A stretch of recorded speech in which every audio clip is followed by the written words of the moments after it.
Chers amis, bonjour. Le cours sur l'histoire de l'Église continue l'année prochaine, bien évidemment, avec un troisième volet qui, faisant suite aux deux premiers, portera sur l'histoire contemporaine de l'Église. Le premier volet portait sur l'histoire médiévale. Nous avons parcouru l'époque moderne l'année dernière.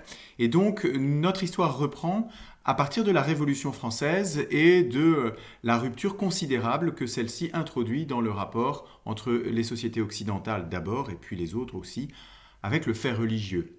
Déchristianisation, sortie de la religion, sécularisation, voici les réalités qui s'installent et s'étendent de plus en plus à partir du début du 19e siècle. Ces choses sont bien connues. Ce qu'on oublie beaucoup plus, c'est que le 19e siècle a été, en particulier, un siècle, un autre grand siècle des âmes, un remarquable siècle religieux, dans notre pays d'abord, mais dans l'ensemble du monde aussi. Un siècle parcouru par des renouvellements, des missions extrêmement ambitieuses et originales.